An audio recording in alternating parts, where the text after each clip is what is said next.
Сегодня мы готовим вкуснейший, при этом диетический суп. Количество ингредиентов для супа беру из расчета на 3-литровую кастрюлю. Начинаю с того, что закладываю 3 куриных бедрышка. Они весят 400 граммов. По вашему желанию вы можете взять любое другое мясо в другом количестве. Дальше беру 1 луковицу.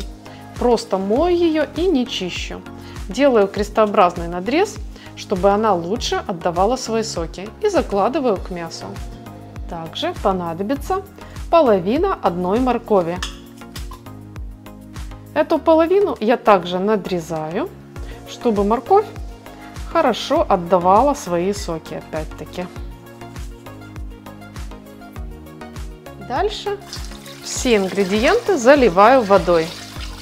Я ставлю кастрюлю на плиту, закипать под крышкой. Ну вот, бульон закипает, образуется пена. Пену тщательно удаляем. Дальше я сразу же посолю суп. Так мясо будет лучше отдавать все свои вкусы, ароматы бульону. И в конечном итоге суп получится вкуснее. Оставляем его вариться под крышкой на небольшом огне. Ну вот, куриное мясо сварилось, а овощи отдали из себя все, что могли. Обратите внимание, какой красивый, золотистый, насыщенный по цвету бульон у нас получился, благодаря тому, что мы не очищали лук от шелухи.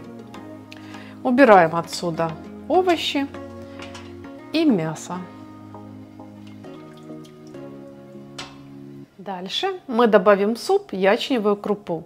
100 граммов. Перед этим ее хорошо промоем. Кстати, ячневая крупа – одна из самых полезных для здоровья круп. Обязательно готовьте блюдо с ее использованием. Продолжаем варить наш вкусный суп на небольшом огне. 3 картофелины среднего размера нарезаю небольшими кубиками.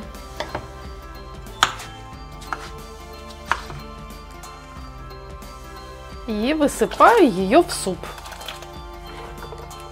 И также на этом этапе приготовления добавим такие приправы: 2 лавровых листа и 3-4 горошины душистого перца. А дальше мы будем использовать коренья. Именно коренья обязательно добавляют в этот суп. Суп у нас будет очень полезным. Первым я натираю на терке целебный корень петрушки. Корень петрушки богат антиоксидантами, минералами, витаминами и является отличным противовоспалительным средством. Кроме того, он потрясающе ароматный и придаст уникальный вкус любому супу или бульону. Измельченный корень петрушки идет в суп. Я думаю, что на этом этапе приготовления некоторые зрители уже догадались, что этот суп называется крупник. Один из самых популярных польских супов. Второй корень, который я буду использовать, это сельдерей. У него вкус еще более насыщенный и аромат еще более яркий. Поэтому сельдерея я беру такой не очень большой кусочек. Этот корень, кстати, не менее полезен. Корень сельдерея я также натираю на крупной терке. А если вы любите больше овощи в супе нарезанные, то этот корень можно нарезать кубиками. Душистый сельдерей идет следом за петрушкой. А теперь самое время вспомнить, что у нас осталась еще одна половина моркови. Морковь я также натираю на терке. Измельченную морковь я также отправляю в суп.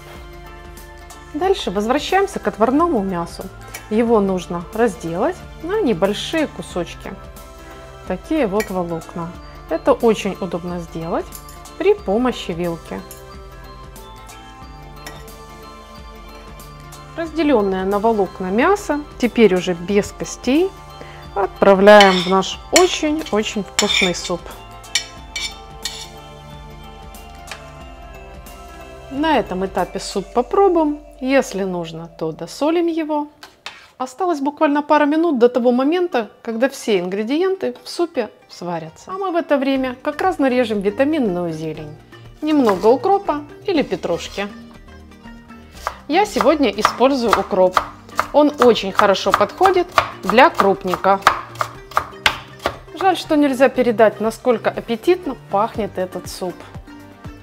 А с добавлением укропа это вообще не аромат, а сказка. Теперь дадим супу покипеть вместе с укропом 1 минуту.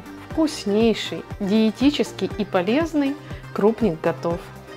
Я вам очень рекомендую приготовить и попробовать этот суп самим. А также рекомендую подписаться на канал и нажать колокольчик, чтобы видеть и другие интересные рецепты.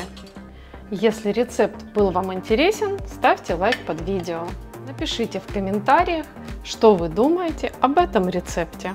А я, как всегда, хочу пожелать вам крепкого здоровья, приятного аппетита и, конечно, мирного неба над головой. Как всегда, я буду рада с вами встретиться в следующем вкусном видео.